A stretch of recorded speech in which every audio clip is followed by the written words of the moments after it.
keep it super casual. I'm Kat. I'm the founder and CEO of Ritual, and I started the company when I was pregnant with my first daughter. And that's why kind of this series around parenthood and Make Yourself was born. I actually had a kid like you did during the pandemic, and felt like there was a kind of lack of content and information around everything that we're going through. And so we're excited to have this series for the next 8 or so weeks around all different topics. And the second topic is thinking, trying, truthfully, with truthfully being the key word. We often don't talk about it like it is, so it's important to do that. And I don't know about you guys, but I felt like I spent most of my life trying not to get pregnant, and then when it was time to actually get pregnant, I knew absolutely nothing about my body. And Erica helped me realize that even more so. And so really excited to talk about the journey to conception and beyond. And instead of introducing Erica, I'll introduce you a little bit, and I'll allow you to speak about LOOM and what you're doing. We've known each other for a very long time before we even started our companies. Meredith introduced us, so it's amazing to have you here. Erica is not only a friend, but really a thought leader in women's health, in reproductive and sexual health, and someone that I really admire in the space and have learned a lot from. I'm also an investor in LOOM, which I really believe in and is going to transform women's health and health more broadly. So with that, would love for you to introduce yourself. Well, thank you for having me, and I feel like you did a really great job kind of with the broad strokes. But I'm Erica Chidi. I'm the co-founder and CEO of LOOM. We are a digital platform that focuses on empowering women around their health, specifically sexual and reproductive health. And prior to moving into tech, I was a doula and health educator for a decade. I love Kat. It's actually, I won't go into this too much because I don't know if everyone's into astrology, but we're in a retrograde right now. And this is like retrograde personified. We are back in Venice. We are sitting together. We are with her, with Meredith. It's very, so I am actually kind of emotional hearing you talk because it's like 6 years ago, like when we met, I guess, none of this was really any of this. And so for you to have a store and for all these things to be here, I think is really wonderful. So I'm just kind of in my feelings. And I'm excited to have this conversation just because, I don't have children, and that's not because I don't want them. I'm currently with my partner thinking about it and exploring it, but I think, there's just so many myths and I think also fears around the process. And so I think it's really important to try and discuss them and demystify them. So I'm happy to have this conversation with you today. Thanks for having me. You too. You're making me very emotional. so let me pull myself up. But I would love for you to first talk a little bit about LOOM and what that is, because it's such an incredible platform. Yeah, so it's really interesting. As most startups, you iterate and you kind of feel into the market to figure out kind of what is the need right now. And we're going to be launching an app at the end of this year that I'm really excited about. And when you were saying kind of changing the conversation or the kind of women's health experience writ large, I really think we're poised to do that with what we're creating right now, primarily because I think what we understand and what you know as well is that most women have very little information about their bodies. And when they are trying to learn, it's typically because there's a pain point, right? And I think when we have the physical space, in Mid-City, what was really beautiful about it, and I think what we're really unlocking with this new, with this app and this new stage of the product, is that people weren't really coming to us for a pain point.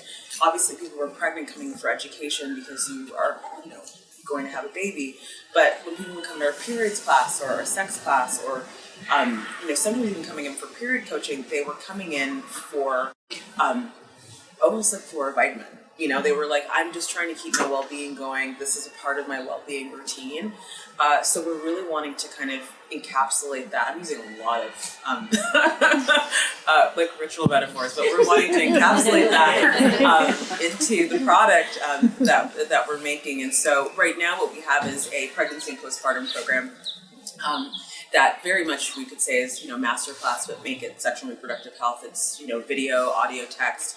And we really shipped that during the pandemic because we felt like that was the demographic that needed the most support and needed the most help. But it's been exciting to just see there's been such a rapid shift in people's behaviors, how we use our phones, and what we do now. And so I can't we're still in stealth mode with the app, so I can't share exactly what we're doing, but it is going to be really exciting, and I think is going to be the support that everyone's been looking for, regardless if you're trying, not trying, going through menopause, or even, navigating, a miscarriage or preparing or recovering from an abortion. I think everybody needs everyone needs a continuity of support, and that's kind of what we're working on right now.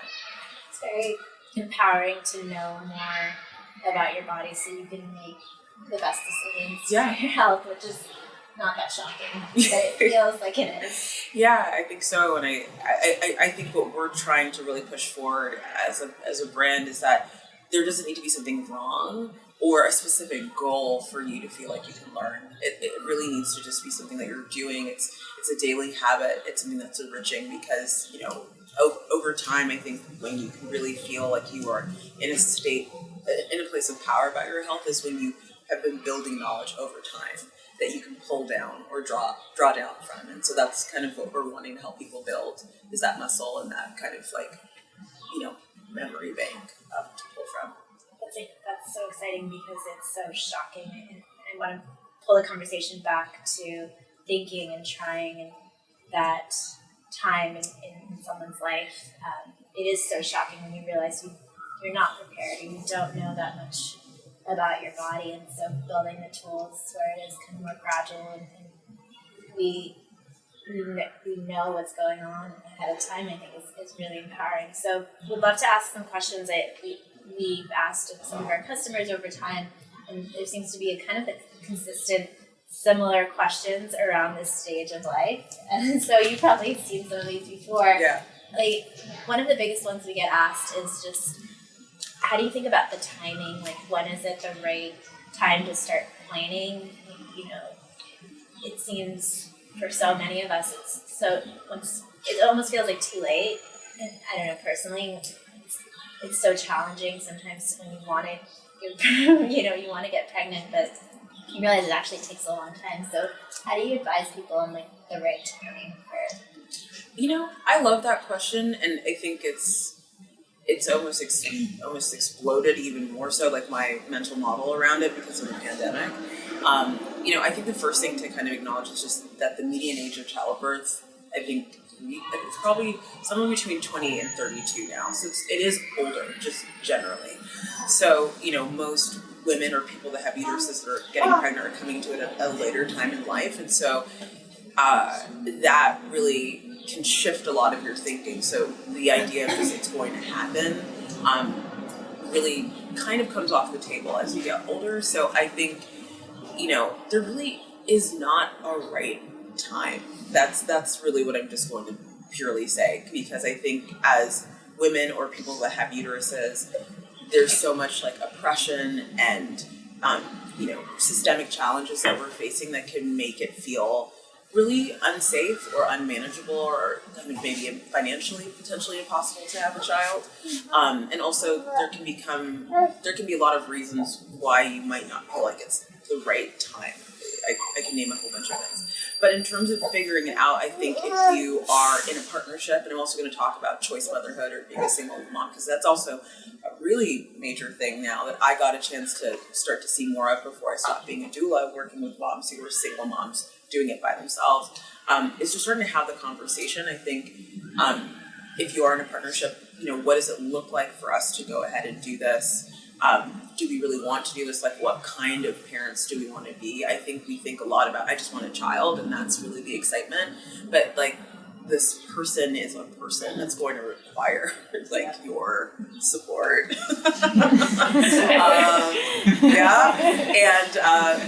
I think, a great example right now actually, which I think, and again, not to, create any like tension, or emotionality, but when we look at this baby formula shortage that's going on right now, like if you were like, I'm so excited to be pregnant, and like you just had a baby and your baby's like 3 or 4 months and you're inside of this experience, you did not anticipate this. Yeah. So stressful. So you're just like, well, I thought I could at least just feed my baby, but now you're in this. So it's like, I think when we think about having children, we have to think about, and not to catastrophize, but we need to understand that this is a real thing. It's not just like a beautiful nursery and we go for walks and I can't wait for them to go to Montessori and like whatever. It's like there's just all these like pressures, and so when you opt out or thinking about opting out from having children, people who choose to do that, it makes sense to me because I have seen it up close in the sense that it's just not a simple thing. So thinking about what it means to actually really be a parent in the trenches is really important.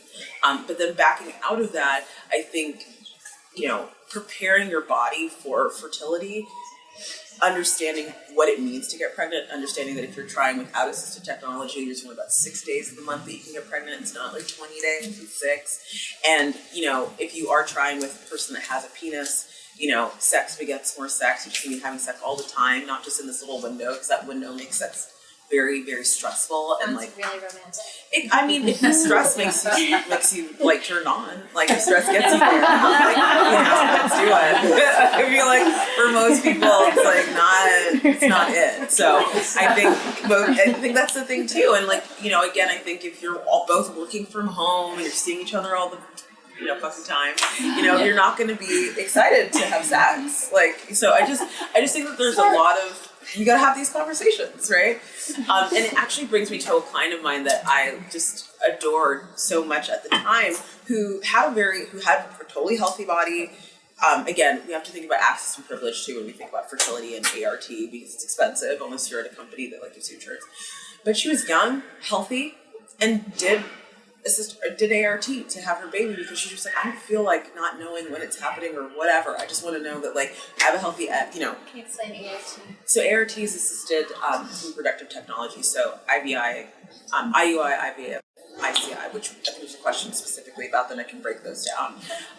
But in terms of when is the right time, she knew when she wanted to be pregnant, and so went ahead of that and planned the whole thing out. So I think that's one very extreme version that you could go down that path. But I just feel that it's understanding it's going to take longer than you think, really understanding what is it going to be like to be a parent truly outside of the fantasy, and actually understanding your body and feeling a sense of support and confidence in it. And I think also for anybody that's struggled with disordered eating, I think that is also some work to touch in on prior to getting pregnant, because your body changes so much. And it was something I saw a lot of during my work, of people really feeling a sense of dissociation as their bodies were changing, just because they weren't really prepared for what it truly meant. And I think that is really important in the fertility process, is just accepting that this body that you're in is going to change. And the same thing with any type of sexual trauma, because that really intersects a lot with birth. And I really, I think over the years struggled, I struggled and felt a lot of, compassion for my clients who were negotiating sexual trauma, and while they were already pregnant, and having to actually feel it come up then because of the fact that their genitals were going to be such a massive part of the process of their child coming into the world. So again, I'm imagining some people even hearing this have not even thought about all those things, but that to me is what preconception planning is about. Planning to get pregnant is touching in on all of these pieces. And then and the thing is, when I say touch in, I literally mean just think about it. It's really not start working with your therapist deeply about it. Yes, obviously you can, but even just journaling about it or letting those thoughts pass through your mind starts to open up your kind of circuitry around okay, this is a potential, which I think makes pregnancy a lot softer, and makes the transition a lot softer. Yeah, I think those emotional issues that you hold for just just get manifested throughout. Totally. Yeah. That's not something any of us really talk about. How you mentioned therapy. Are there other tools that you think people can use to deal with some of the emotional trauma that they have? Yeah, I mean, everybody has different, paths. I would say, like, journaling is really powerful. Just actually, like, the physical, like, kinesthetic process of writing down some of these things, and just like, writing down what comes up around them. Making lists is actually, so if you're like journaling because it feels like burning pages or just feels too lofty for you, just making lists, like pros and cons, just write. The act of writing is really helpful, and then just talking about it. I mean, if after you listen to this talk or watch it, or after being here, you just talk to a friend or partner, over coffee or dinner, like that is still therapeutic. And then for those that have like spirituality or faith, like prayer, meditation, like these are all places that you can take these feelings, thoughts, experiences to. But I just feel very strongly that I'm pretty like tired of like fertility and preconception being like, okay, eat this and do that. It's like, it's actually not enough. It's like, yes, physiologically eating certain things, taking a supplement is going to improve certain, the egg quality, all of that. But like one of the main, issues is stress. Like stress has a degenerative, effect on the body. And so the more that we can kind of pinpoint and get into some of these things that are more stressful, including the financial components, is really what it's going to be about. Like, and honestly, like financial planning is like top. In terms one of the more stressful things. I mean, most people wait because I don't have the right job, I don't have the right thing to do this. So I think that's also something important to look at too. Yeah, I agree. Just switching gears quickly, you mentioned IVF, IUI, ICI. I think a lot of people are unfamiliar with those things until they do start having challenges, and so would love for you to like break break down some of these concepts. Totally. Yeah, so IUI, well, I'll start with ICI because it's the simplest. So ICI is intracervical insemination. So it's that's usually what's done at home. IUI can also be done at home, but more commonly ICI is done at home. And it's when sperm, typically it can be washed or unwashed, is placed into the vagina, usually with a syringe or like a very, very tiny cannula, which is like a type of like flexi tube. And that's ICI. Usually you have to lie down for like 30 minutes, 60 minutes afterwards. And then IUI is intrauterine insemination. Similar process, washed sperm is placed inside of the cervix into the uterus. So it's actually going inside of the uterus, which is where the baby would actually grow, versus ICI is it's still inside of the vagina, not actually getting into the uterus. And then IVF is in vitro fertilization, which is where the egg and sperm are fertilized in vitro, so outside of the body, and then placed inside of the uterus. So those are the three different kinds. They cost different things. They take different lengths of time. I think really working with your provider, and so all of these come under the canopy of ART, so assisted reproductive technology. I think it's important, depending on your finances and like what your goals are, to talk with your care provider about like what's going to be the most cost effective, because for some people it's not worth actually doing IUI or ICI. It's like a waste of time. It's easier to just go and do the IVF. And then for some people, if you're younger, super healthy, it could be worthwhile. Also, if you prefer it to feel less medicalized, like I'm gay and thinking about having children, and so the process from the very beginning is very medicalized. So sometimes it's nice to be like, I'd love to do it at home. Let's just like try that, But again, that can be a waste of time, depending. So it's just depends on what the need set is and what will be the most helpful for you. And you mentioned talking to your healthcare provider. And you have such an incredible network with healthcare providers, given even your upbringing with a medical family, and so even the way that you talk about things is so scientific, and that's why we get along really well. But it's very accessible. And how do you find the right healthcare provider? Like how do you form that relationship? and as someone who also used to be a doula, I think that's another area that I think is really fascinating as well. Yeah, I think at LOOM we really talk about this idea of the R's, so really thinking about the reputation, resonance is really important as well. So, you want to have a person that's recommended to you. You want to make sure that their reputation is good, and then also feeling like comfortable. I think finding a care provider that you feel good about is kind of like dating. It can be in two kinds of dating, like swiping and finding someone that seems vibey and like, okay, I'm going to do this, and we're going to go on a date and see. And then there's also like arranged marriage energy where someone's like, you are going to go see this person, and that's like a lot of people find their OB or their reproductive endocrinologist that way. So all of that in which to say it's either arranged or maybe it's like the luck of the swipe. When you get to the date, you need to be like, I think I feel comfortable here. Shout out to Jason Rothbart. Yes. Super vibey. Yeah, he's really vibey. He's a mensch. That's a good guy. That's a good cis man. But yes, the dating piece is important and feeling comfortable. I always feel like when I work with a care provider, and again, I do understand my privilege from like my exposure, my family background, the way that I talk, the way that I present, all of that. But I like it to feel like casual and like we can talk, maybe there's a joke or two. But that's my preference. Some people might want a really stern doctor who's just like, not fucking around and really being like, we're doing this and like it's scientific and they're, all of that. I like to have a blend because they are a doctor, so I already know that the science is happening. I just need to make sure that like they're more engaged as like human and in that energy. But I also feel like, as someone who's observed a lot of people moving through the fertility process, outcomes is really important.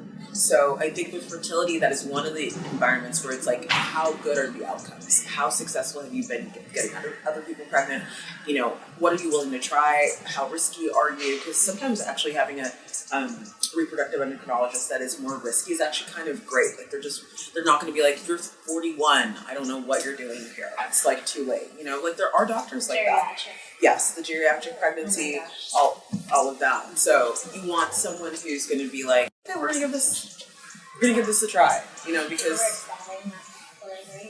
geriatric pregnancy is horrible. It's because, again, like I said, like the median age of childbirth is already older anyway now, so it's like 35 geriatric. Yeah, but if most like the age is almost 30 for the average pregnancy, it's like everybody's geriatric now. So I'm certainly geriatric. Yeah, I mean, but also not. Like, what does that even mean?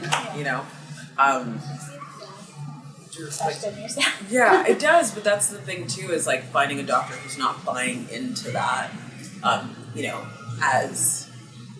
As like firmly, someone who still has like, a bit of imagination, a bit of faith, because our ART is like magic, so I feel like we always, it is an art. It's arts and sciences. It's like, I feel like sometimes we forget how like artistic medicine is, and I think doctors can become a little too severe with their like clinicalness. So just wanting to work with a provider who like believes that the science can work miracles, because ART I think is like a miracle. Yeah, for sure. So then what you said about kind of choosing your doctor and that vibiness. I know that the first pregnancy that I had a very stern doctor, and I was almost afraid to ask questions, and that hindered my experience. Totally. And my birthing experience for sure, and to the point where I didn't have a very great birthing experience. And then found Jason the second and third time, and it was a totally different experience. Just the ability to open up and ask questions about your body or what's going on, and that comfort level is just so key. Yeah, it's really important. Yeah. And then I just wanted to switch gears to period cycle. I know that period education is also a big part of, I think, the information that you've educated all of us around. Like, how do you think about tracking period cycles during this time? It seems very stressful. Are there resources, tools? How do you think about that? Yeah, I mean, I think at least a year, 2 years, 3 years before getting pregnant, you want to track your menstrual cycle. You want to know when you're ovulating and when you're not. That's going to be really important. And I think the thing that can be really shitty is, I'm really just being I'm being really casual, but it can be really challenging to, it's fine, yeah. It can be really hard to start learning your cycle when you're under pressure to get pregnant. It's a little terrifying, to be honest, but that's what most people do. They're like, I want to get pregnant now, and now I'm starting to track my cycle. I've been doing it for 3 months, and I still don't know what's happening. Like, that's not helpful. What's helpful is, I think I want to get pregnant in 5 years, so I'm going to start tracking my cycle now. So by the time I get closer to that, I have a deeper understanding of my cycle and what's happening. And understanding that there's 4 stages of your menstrual cycle, you feel differently in those 4 stages. And again, like I said earlier, there's only about 6 days that you can get pregnant. And it usually is, the first wet cervical mucus wet day after the last day of your period. I wish I knew that when I was trying not to get pregnant. Yeah, that's another, I mean, we can talk about contraceptives, that being one of them, So that first wet day of cervical mucus after the last day of your period is like when things start to kind of open up. And so for people who are like actively trying, you actually want to try from that first wet day, not like just these 3 days around like day 10 to 14 of your cycle. You really just want to continue to like load in if you have a person with a penis during that period of time. But if you're doing, assisted reproductive technology, ART, you'll work with your provider to find that window and be doing temperature monitoring and all of that. I think temperature monitoring, though, truly is kind of like a funny thing when you're doing it on your own, because by the time your basal body temperature shifts, you've already ovulated. So it's actually too late. Like once you see that temp shifting, it's a lot easier to monitor temperature when you're doing IVF or IUI and you're working with the care provider. There's like a different valence that they're looking for to make that effective. But at home, it's actually just best to be having sex going into that shift in temperature. Like by the time the temperature is really shifted by those few not even a full degree, like marginally, you want to have already been having lots of sex. Because after it goes, it's too late. It's like a reflective indicator that there's been ovulation. So a lot of people don't know that, and they're like, okay, the temperature's changing right now. Let's do it. It's like it's too late. It's not an ideal time. Like if it does happen, great, but that would not be the first indicator. Like the main thing we're looking for is changing cervical mucus and changing cervix height. When you are closer to ovulation, your cervix will retract up higher, and it will be softer, which again, that's not for everybody. Not everyone wants to get in and touch the cervix, but it does change. So those are the things I would always advise my clients on. First wet day after your end of your period, start then. When your cervical mucus changes, continue going there, and like changing your basal body temperature will let us know that you're ovulating. And then if you get your period, obviously we really know you're ovulating, but we hope you don't get your period, because that tells you're pregnant. Yeah. I always view you as a tastemaker when it comes to products in the sexual and reproductive space, and whether it's supplements like Ritual or kind of tools and trackers. Are there brands, products that you're not like what is it, sponsored? Yeah, no. But you just really believe in the products that you use and you recommend to your clients. Are there any brands or products during this phase that are resources that you would think are important for people to use, buy, whatever? I think I feel a little funny about this right now, primarily because of what's going on with Roe v. Wade and what's happening with data capture on period tracking apps and health data tracking apps. So I want to say this with like a caveat of not being up to date. However, I did get a push notification this morning from Clue, like double backing on their privacy. So I would recommend, like, Clue is a great app to track.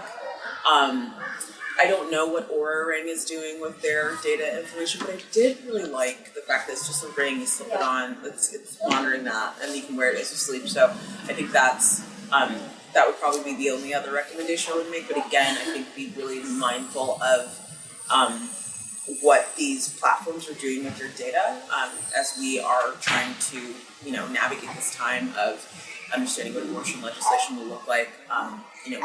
Knowing whether you've missed a period or not can be providing information of like whether or not you've been pregnant or not. So I just want to be open about that. But outside of that, I think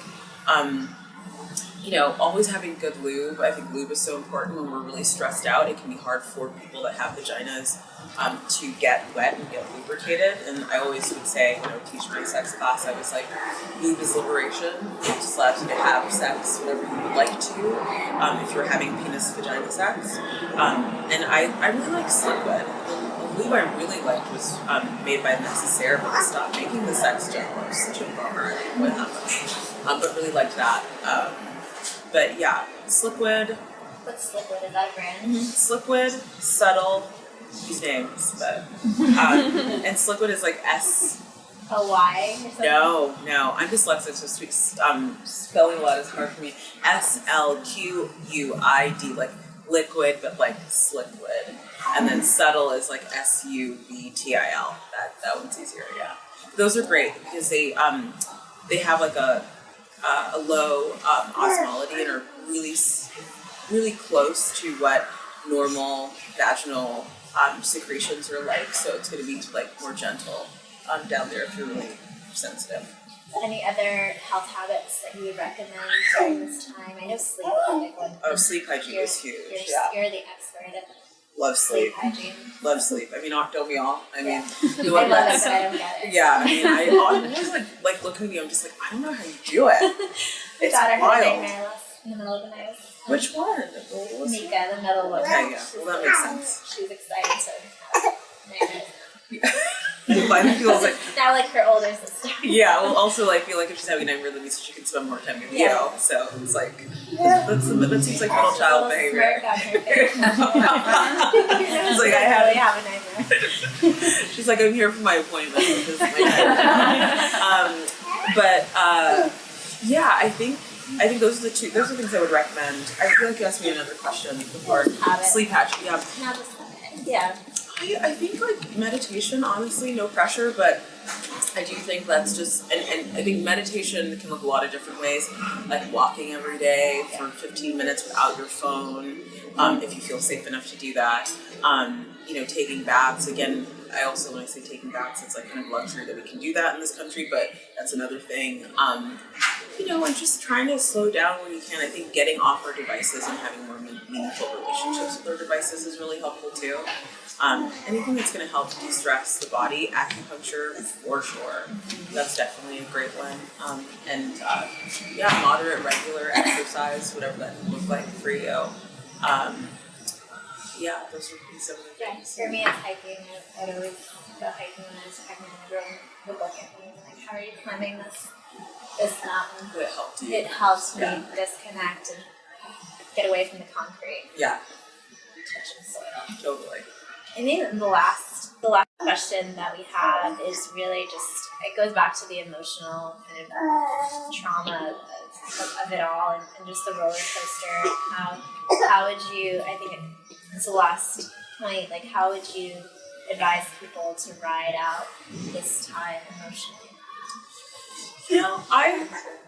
I wish I had like some real sage advice around that, but I think, I went through my own like mental health and emotional struggles during the pandemic. I was also like coming off the back of a divorce, and I think what I would say is that like this will pass. It's like nothing that we're experiencing now is permanent, and that's not and that might not be enough of like a blanket, but I honestly, being on the other side of just a lot of really hard stuff, that really resonates with me now, because when I was inside of it, the people that I was, people I'm super close to, were just like, you're not going to be here forever, and that's the same thing with fertility. It's like, you're not going to be there forever because eventually you'll either be pregnant or you won't, and you'll figure out something else that you want to do, whether that's surrogacy or adoption, or getting more animals, like whatever it ends up being. Like, you're just not going to be in this perpetual state of focusing on this thing forever. And then, when you're